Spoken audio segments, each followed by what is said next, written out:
lesson 9 na po tayo. Kasi po, ito po ay EED 201. Yung 101 po, yun po yung basic seminars. Ito po yung deeper teaching. Yung 301 po ay membership. Yun po yung mahalaga. 10 lessons din po yun. Kaya po yung hindi makakate ng membership, kaya nga sabi ni Mami May ay dahil lesson 9 ito, 10, magpapahinga po tayo after lesson 10 ng siguro 1 or 2 Sundays. Tapos i-regroup po talaga natin. Lahat ay required mag-attend ng membership. Pero kung hindi sila naka-attend ng 101 and 201, kailangan po nilang ma-attendan po yun. And eventually, hindi na ako magtuturo. Marami naman ditong qualified. At pwedeng ituro yun mismo sa live group. Okay?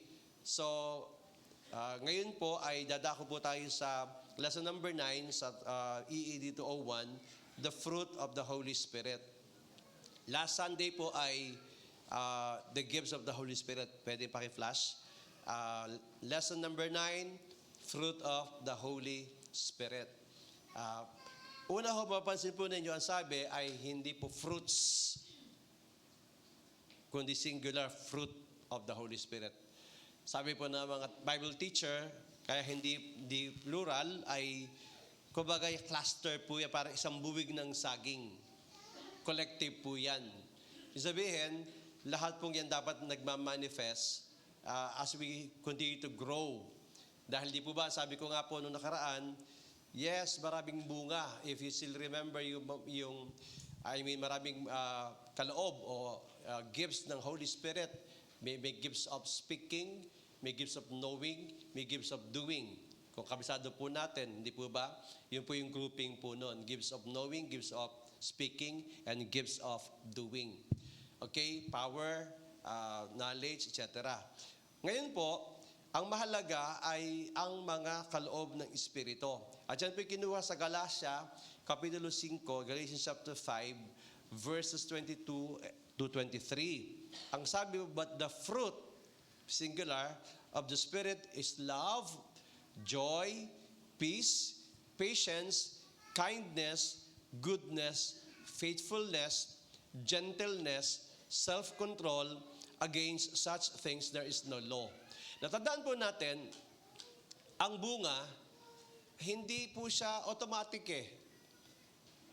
Ang isang puno, pag tinanim mo, hindi ka makaka-harvest normally, 5 years, hindi ba? So, ibig sabihin, the fruit will take time.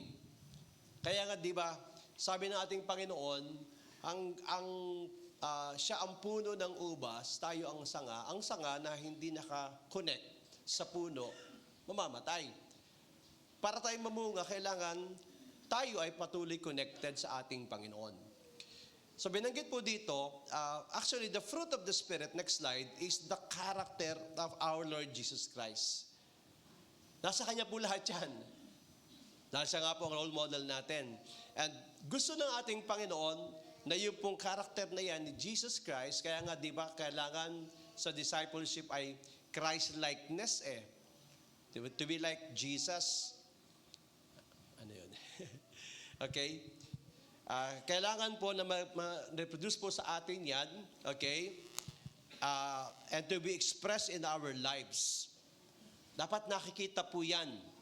At meron pong 9 fruit, like grapes in a cluster, one cluster, yet it has many grapes. Parang isang saging, isang piling, hindi ba isang buwig, ganun po yon. Okay, so ano una?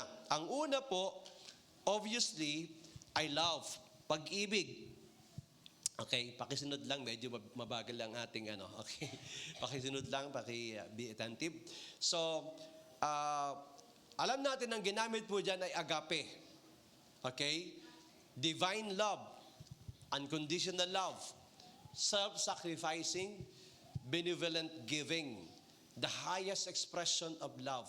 Alam naman po natin, hindi po ba sa New Testament, actually 5 yan, pero 3 lang ang halos ginagamit po natin. No? Yung eros, the passionate love, the romantic love, the physical love, or self-indulgence. Hindi po yun ang sinasabi diyan. Hindi rin yung phileo, na friendship, or brotherly love, or emotional lang and natural affection. Hindi po yan. Kundi agape, divine love, sacrificial self-giving. So dapat ang mag-manifest sa atin, ang bunga talaga ng Espiritu ay pag-ibig. Sabihin natin, mangangatiwiran tayo, tao lang ako pastor, tao lang ako, mahirap yan.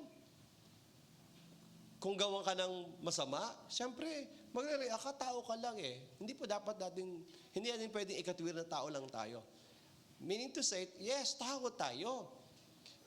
Pero, ang sabi ng Romans chapter 5 verse 5, the love of God is shed abroad in our hearts.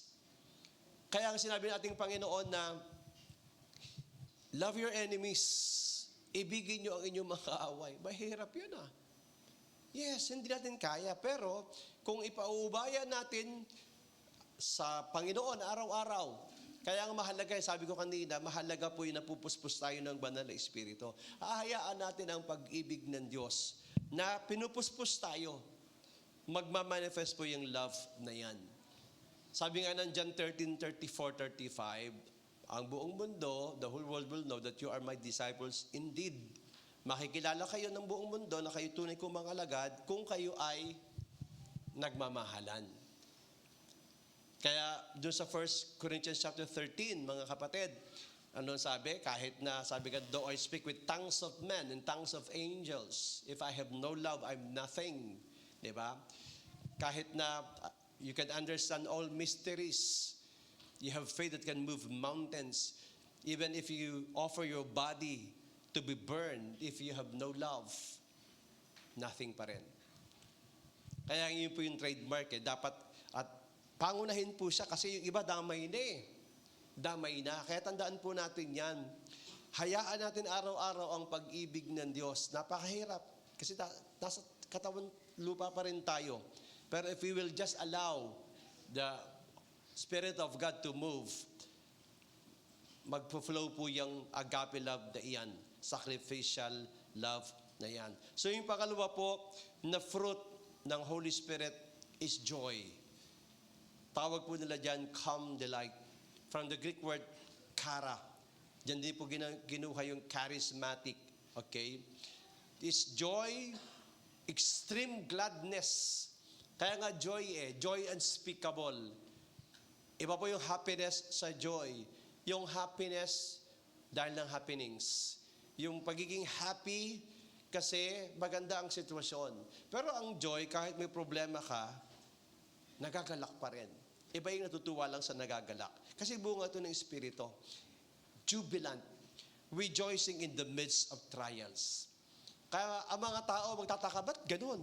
Ang saya mo pa rin. Di ba may problema ka na nga hindi, kasi nag-overflow yung fruit, yung bunga. Joy is mentioned 164 times in the Bible. And joy comes from being in God's presence.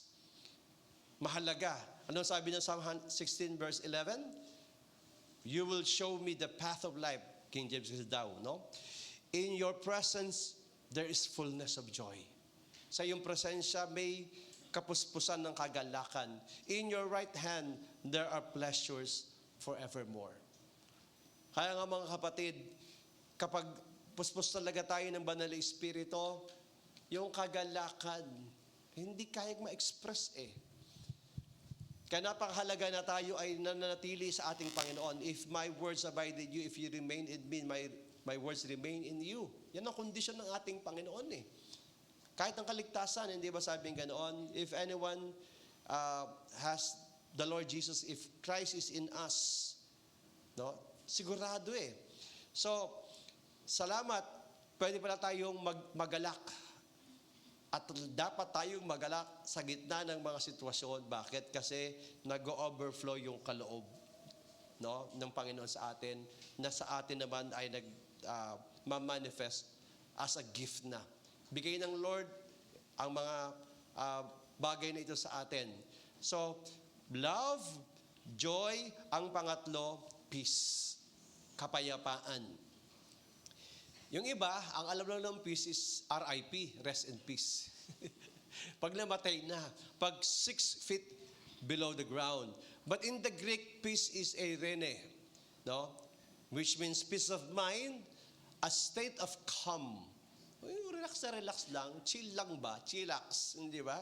Kalmante lang, serenity, a restful spirit, harmonious relationship, an absence, of strife.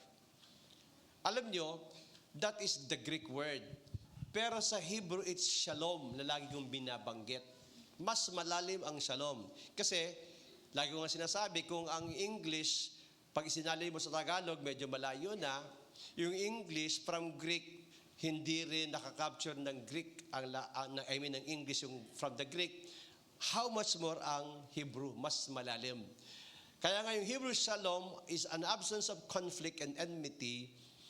Yung laging binabanggit ko, it also means total well-being. Sa ngayon, modern Israel, yung shalom is simple greetings. Parang hi and hello lang yan.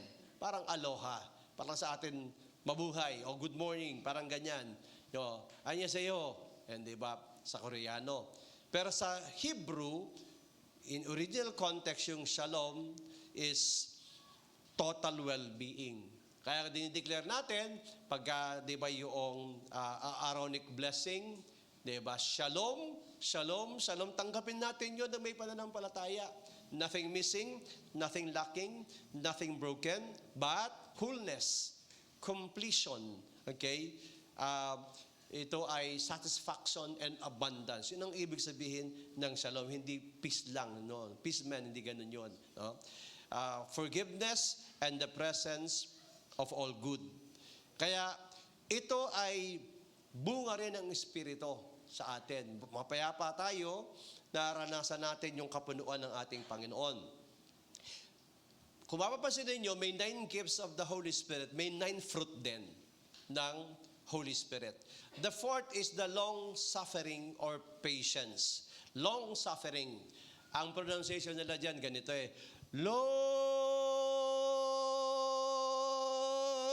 parang Happy New Year, parang gano'n. Long suffering. Hindi ba? Pag may bunga na tayo, hindi basta napapatid ang pisi. Amen? Hindi nag-snap ng basta-basta. Mahaba talaga ang pagpapasensya. Sabi kayo ni Sister Mabel, di ba, itong MMDA, sabi ng gano'n kumakain ng pasensya yung director, yung head, kasi talaga namang araw-araw na pinapaalis mo yung mga kung ano, di ba? Kumakain na lang ng biskwit na pasensya. Siguro mag-order tayo ng marami doon, ano? So, yung patience in the Greek is makrotumai, maya, o mia. Okay? Kasi alam natin yung macro, sa micro, di ba? Ang macro, big or long. Yung tumia is temper, long-tempered. Mahaba ang pisi. Sino ho dito yung maiksi ang pisi? Madaling mairita, madaling mainis, madaling magalit. Nakukulang pa sa bunga. No? Kaya nga nalalaglag lahat ng bunga Hindi ba?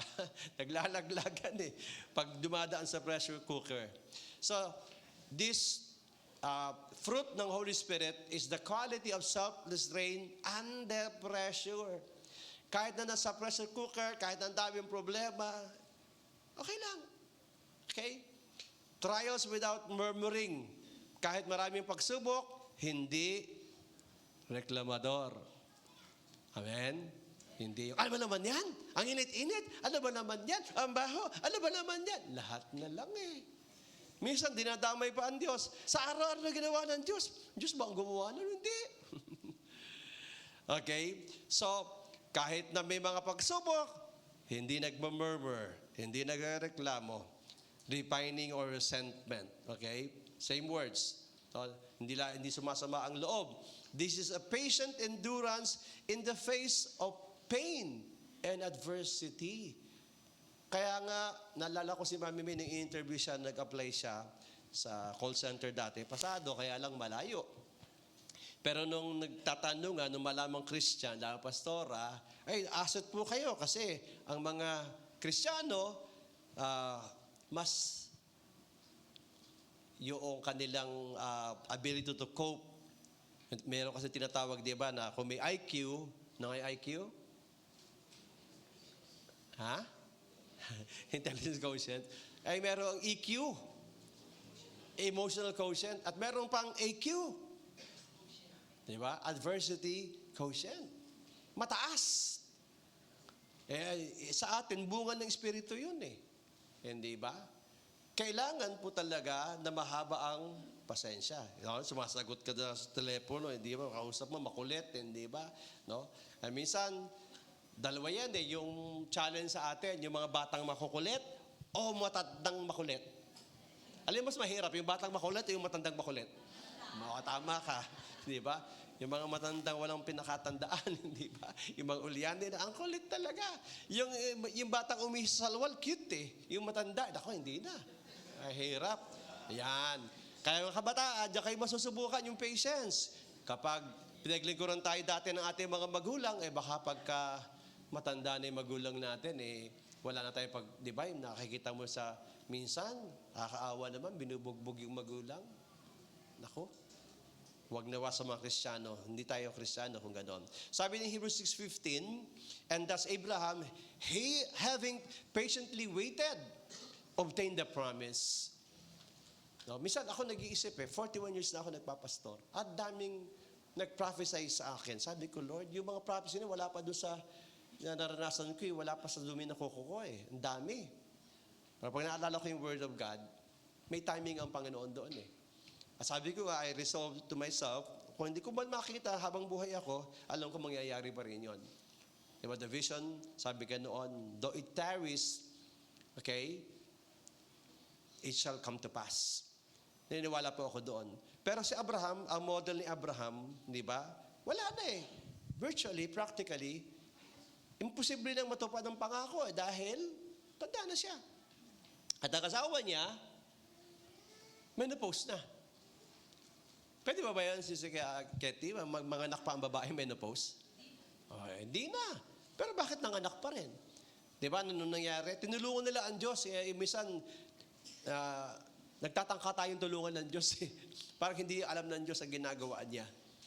Pero alam ng Diyos ang ginagawa niya. Sabi si Abraham, dahil mataga siya na nag-intay, nakuha niya ang pangako. Kaya pakisabi mo sa katabi mo, kaya nga magtiis tayo. Magtiyaga tayo. Hindi lang nilaga pang nagtiyaga. Steak pa, no? Di ba? Grabe, no? Okay. Panglima, mga kapatid, is kindness. Kindness.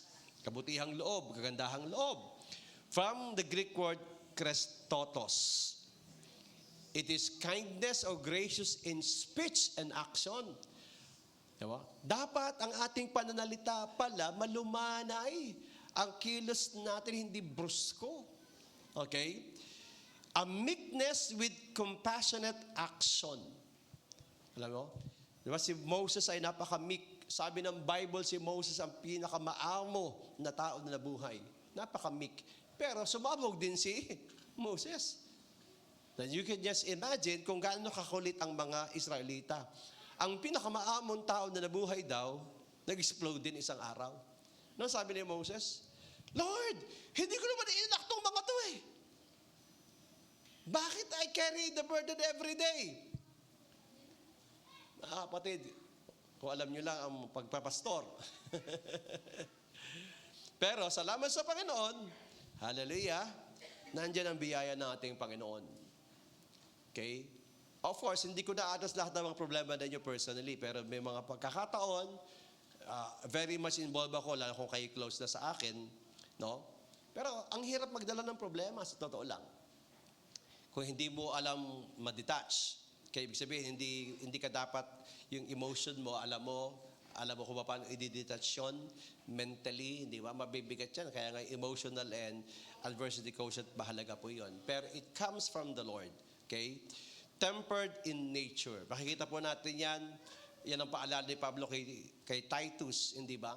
Sinabi rin niya kay Timothy po yan, maraming pagkakataon, dapat kinakakitaan tayo. Pero tandaan po ninyo, hindi ito sa pamamagitan ng sariling pagsisikap.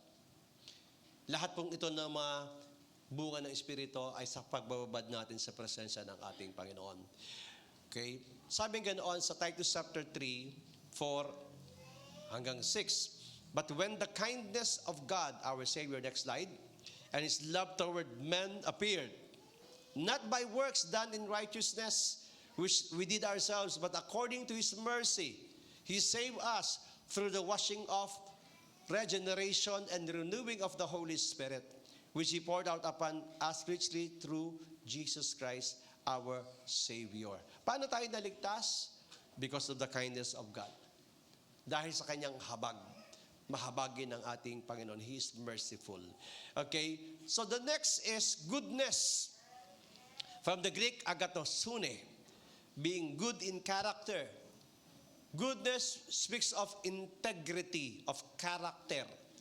Okay? May integridad, moral excellence, honesty in motives, righteous in personal standards, generosity towards others. Ang lalim, ano? Sa atin, makabutihan lang yan eh. Pero kasama din na pala dyan yung generosity, kasama pa dyan pala yung integrity, yung moral excellence. So, ang Diyos po ang pinagmumulan lahat ng bagay, patuloy ko pinidiin po yan, at kung kayo po ay hihingin nyo yung mga nasa ano po ito, nasa workers po ito, pinupost ko, makikita po natin yan na binabanggit po ng Psalm 33:5 and 34, Matthew 19:17, James 1:17. Hindi ko na babasahin yung mga passages. You may study it for yourself. Number 7 is the fruit of faithfulness from the Spirit of God. Faithfulness is from the Greek word pistis. Pistis means steady. Pistis means constant. So, faithfulness means enduring faith. Trust or faithfulness. Sa pamamagitan pala ng Espiritu, yung kaloob pala niyan, pwede palang kahit anong daanan nating pagsubok, kahit anong problema, steady lang tayo. Constant. Hindi nagbabago. Kaya doon ko naintindihan si Pablo, sabi ni Pablo, na tutunan niya na maging, satisfied. Okay? Sa anumang bagay. Naranasan niya ang malagana, maranasan niya ang maging salat. Yun yung context ng I can do all things through Christ. Basahin niyo Philippians chapter 4. Madalas kino-quote natin, I can do all things through Christ. Pero ano context? Sabi ni Pablo doon, kahit anong sitwasyon niya, sagana, salat, magagawa ko lahat ng bagay. Yun pala yung faithfulness. Okay? So faithfulness means to be trusted, reliable, devoted to duty, and loyal. Loyal.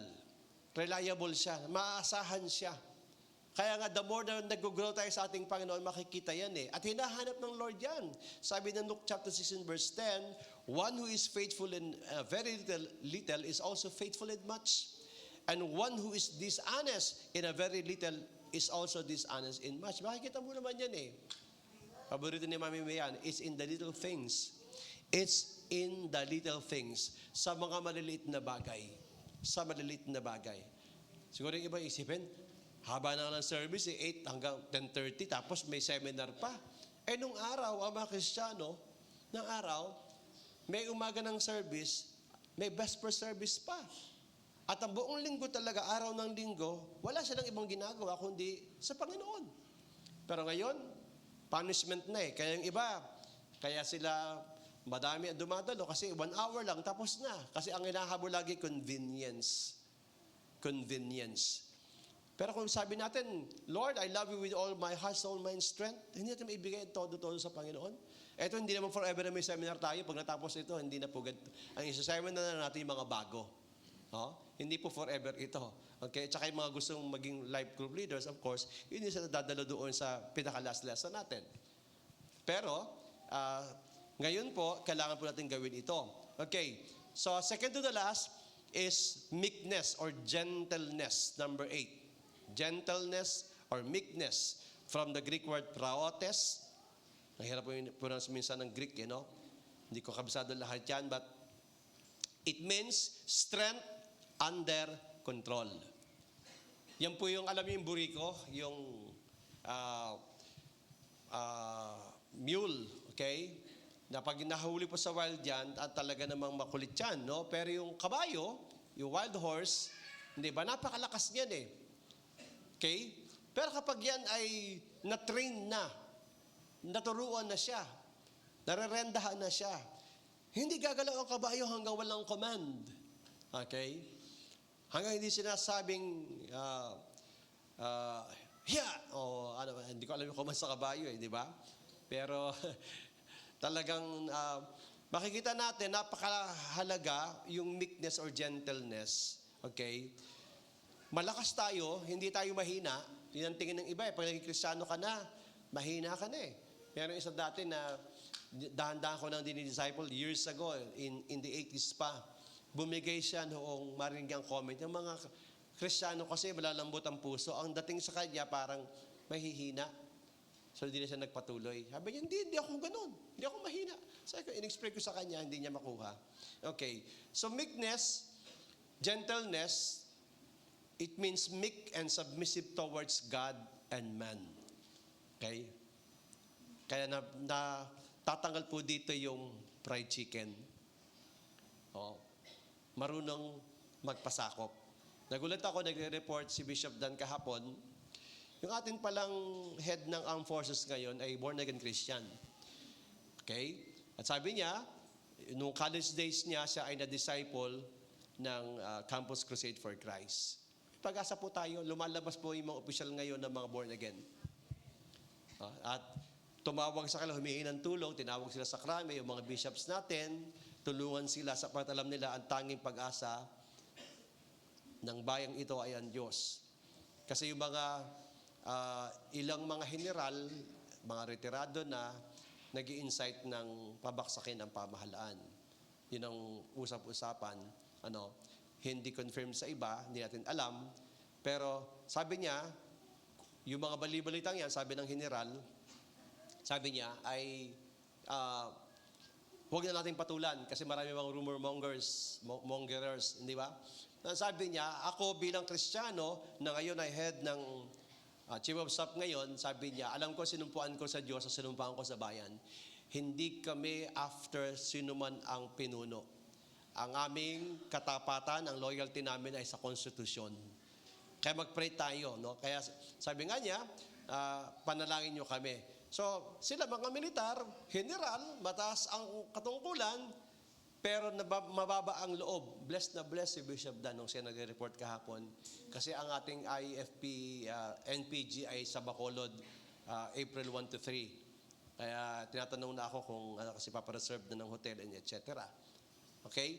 So, purihin ang ating Panginoon. It is an attitude of willingness to accept God's dealing with us as good in simple faith and obedience.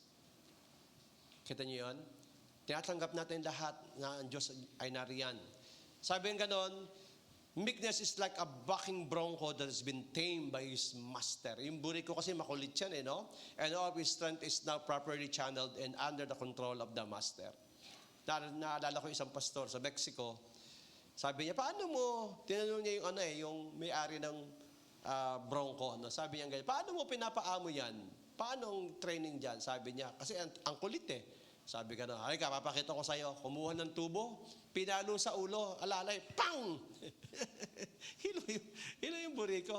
Kaya minsan pag makulit tayo, di ba? Pinapalo tayo sa ulo ng Diyos Para tayo lang magising. Pero, eto nga, nung siya ay matrain, hindi na siya nagwawala, kundi kontrolado na siya. Ganyan yung mga, naalala ko yung si Andre noon, yung pinsan niya magkaharap sila. Pero isa talaga iniinsulto. Kwento ng pinsan diyan sa Anos. Ang lit lang naman nung kasi tumugtog ang iktus. Tapos, hindi nagbayad. Isa yung ahente, ayaw magbayad. Sinisigil niya. Ayaw magbayad. Tapos, kung ano pa mga pinagsasabi. Tapos, tinulak pa siyang ganyan. Sabi ng pinsan niya, nung umigil na lang si Andre, tumalikod na. Nung makikita mo sa taong yon. Sabi ng kanyang pinsan, si Francis, pinsan, hanga ako sa'yo Saan ka kumukuha ng pasensya? Kayang-kaya mo naman tirisin yun sabi niya, hayaan na natin. Gulit na gulit yung pinsan talaga. Kasi sabi, 1 kilos mo lang, ako nang uuna Kaya lang, iniintay kita, siyempre ikaw lang kausap Totoo yan, kung wala ang Panginoon sa atin, mahirap talaga. Okay? Kaya nga yung panghuli, yung self-control. Yung self-control. Okay? From the Greek, encheratia. Okay? Hindi karate ha, karate.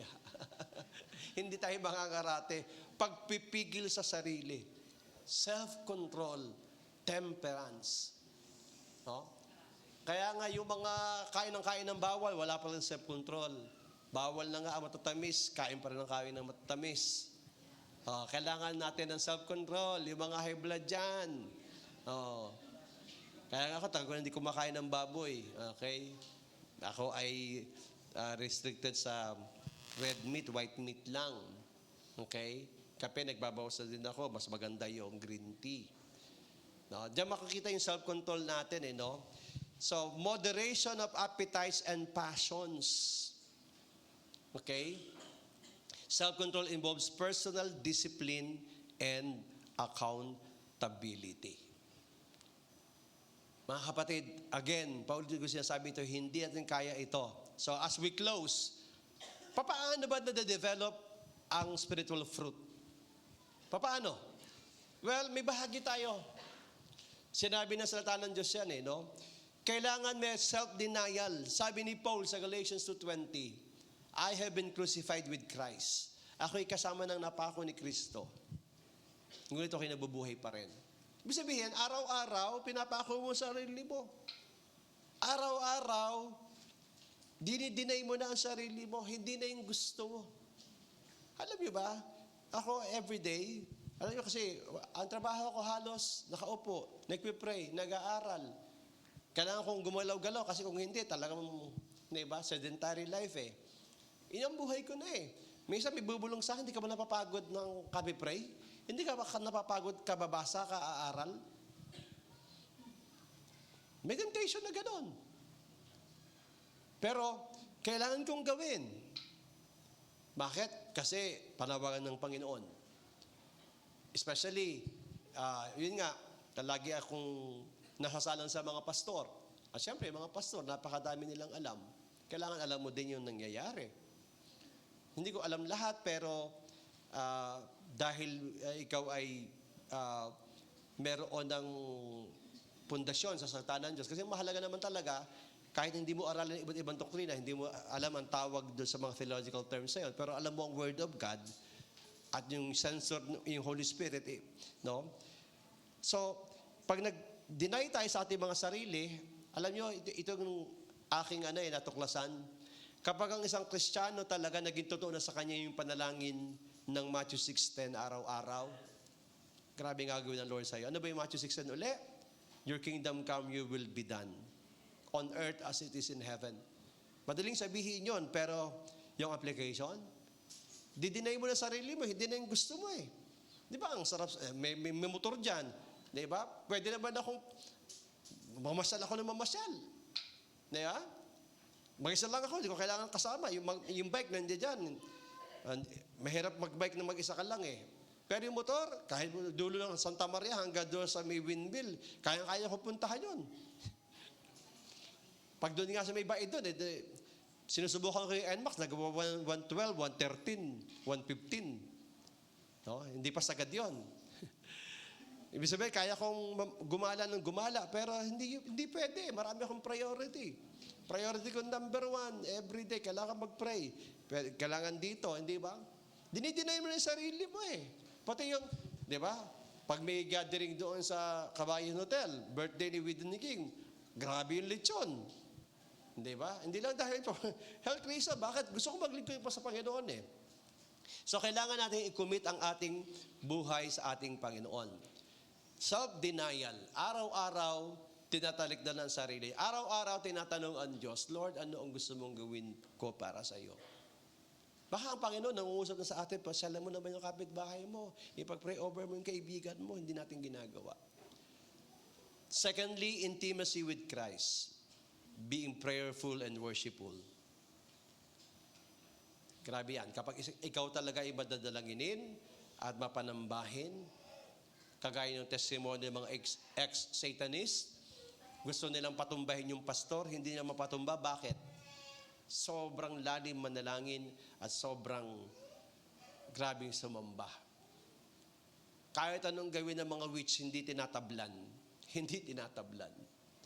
Kahit anong atake ng dyablo, Alam niyo ba, hindi na nakikita, pero araw-araw, ang daming mga pana ng diablo na tinutudla sa atin. Kapag hindi tayo malalim ang relasyon sa ating Panginoon, maraming lulusot. Tataka ka, ba't ganito ako ngayon? Ba't ako maitin ang ulo ngayon? Bakit ako ang dali kong mainis, ang dali kong magalit? Ba't ang dali kong bumigay? Kasi kulang tayo sa time with the Lord. Okay? And finally, ang sabing ganoon, responsive heart. No? Responsive heart. Kailangan ang puso natin talaga madaling tumugon sa ating Panginoon. Yan sinabi ng Matthew 13:8 Ano sabi ng Matthew chapter 13:8? And others, next slide, fell upon the good ground and yielded fruit, some 100-fold, some 60, some 30. Kahit yung mga malapit sa Panginoon, iba pa rin yung production eh. Merong 100% yield, merong 60% o 160-fold and 30-fold. Depende sa puso. Kasi yung ground na yan kasi, yung puso natin. Kung tayo nag-respond sa ating Panginoon. Kaya nga, kahit na po bumubuhos ang biyaya ng Panginoon, kung hindi tayo open, kung hindi natin sinasalo, hindi natin maranasan. Kaya salamat, biyaya ng Panginoon, kapag tayo po'y patuloy mga hawakan sa Panginoon, hindi tayo bibitaw sa ating Panginoon, ang bunga ay lalabas. Magmamanifest talaga yan. At yun po ang atin pong goal sa buhay Kristiyano, to be like Jesus. Yung gift, sabi ko nga last time, yung kaloob, hindi ka na dapat mag-struggle. Kaya ngayon ang binigay sa akin ni Uncle John before we pray. Don't be, sabi nga noon, mesmerized, don't be enamored sa mga gifted individuals. Tandaan nyo yan. Ang daming seminar ngayon sa Laguna, sunod-sunod po. Maraming gifted. Kahit yung gift of healing, hindi po yun ang basihan. Tandaan po ninyo. Kaya nga sa aking sinasabi ko, huwag kayong basta magpa-pray over sa hindi nyo kilala. Hindi nyo kilala yan eh. Ang nakikita nyo lang yung gift, kaloob. Ang basihan ng Bible, hindi kaloob. Tandaan ninyo yan. Ang basihan ng Biblia, makikilala nyo sila sa pamamagitan ng kanilang bunga. Aanin mo, gifted yan. Aanin mo yung, grabe, may gift ng teaching siya, ang galing niya magturo. Grabe, pag nag-preach siya, ang tawag dito, talagang spell-bounding sermon. Spell-binding sermon, I mean, no? At matindi talaga. Hindi yun eh. Hindi yun. Kahit na may mga, di ba, gift of healing, gift of miracles, di ba? Binanggit yan eh. Mga kaloob yan, tandaan ninyo. Kaloob po yun, regalo po yun. Wala po doon yung kanyang sariling relasyon sa ating Panginoon. Biyaya ng Diyos. Kaya, ang mga taga-Korinto, the most gifted, binanggit ko yan last time, marami silang kaloob, pero hindi sila matured. No? Sila ay divided. Kaya wag ho kayong malilito. Tandaan nyo yan. Tandaan nyo po yan. Lagi ko sinasabi ito noon, pinapaalala ko uli ngayon. Wag nating pagbasihan na tayo sa sarili natin. May gift tayo. Kala natin okay na tayo. Hindi po gift. Ang bantayan natin ang mga bunga. Bunga. Sapagkat dyan makikilala talaga ang totoong Kristiyano, ang mga totoong sugo ng Diyos sa pamamagitan ng kanilang bunga. Huwag ho tayong masyado pong humanga. Huwag ho tayo masyadong ma-convince at ma-persuade because of the gift. It is the fruit that matters to God. Ang bunga ang mahalaga para po sa ating Panginoon. Kaya di ba sabing ganoon, sa mga huling araw, marami ang tatawag sa akin ng Panginoon, Panginoon. Pero sabihin ng Panginoon, lumayo kayo sa akin, hindi ko yung nakikilala. Lord, nagpalayas kami ng demonyo sa pangalan mo ha. Di ba? Gumawa kami ng mga himala. Kasi, kaloob yun eh. No? Gift lang yun eh. Hindi yung bunga. Kasi alam ko, sa 41 years na pagpapastor, marami akong nag-gather ng mga reports. Even mga quote-unquote man of God, global ang kanilang influence, pero lumabas eventually, na-complain yung mga workers. Exploited sila. Ang yaman-yaman ng ministry, wala silang sweldo, sila pa nagbibigay. Ganyan ang nangyari. Bukod pa doon, na sila na-exploit, behind the scene, sa likod ng pulpito, pag walang tao, grabing manghamak, Grabing mang alipusta yung man of God na yon, quote and quote man of God na yon. Bakit? May gift. Wala namang bunga. Tulungan nawa tayo ng Panginoon na yung bunga ang ating hanapin. Kaya nga, sabi nga uli ng 1 Corinthians 13, huwag nating hanapin yung mga kaloob na yan, yung speaking in tongues, yung interpretation, yung prophesying, gifts of healing, teaching, administration, etc., etc.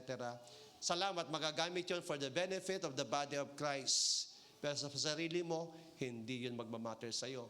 Ang magmamatter sa atin is the fruit na bunga ng ating personal na ugnayan sa ating Panginoon. Tayo manalangin. Panginoon, salamat po o Diyos sa mga katotohanan ito, Panginoon. At nawa o Diyos kaming lahat, as we continue, Father God, to commit our lives unto you, as we devote our lives to you, as we surrender our lives to you, Father God, being intimate with you, Lord. Panginoon, ang mga bunga ng Espiritu ay magmamanifest sa aming mga buhay. Ito po ang matibay na indikasyon. Ito po ang matibay na ebidensya na kami nga po totoong sa iyo, Panginoon. Salamat po sa mga kaloob na ibinibigay mo. Ngunit ang mga kaloob na ito ay benepisyo ng iba. Hindi kami ang magbibenepisyo doon. Ang kailangan namin ay ang bunga. At sa pananatili sa iyo, Panginoon, ang bunga ng Espiritu ay makakamtan namin, O Father God. Salamat nga po, Diyos. Pagpalain mo po ang bawat isa. Purihin ka, dakilain ka, sa iyo po ang lahat ng kaluwalhatian at lahat po ng pasasalamat sa pangalan po ng aming Panginoong Yesus. Amen at amen. Glory to God. Magandang umaga po sa ating lahat.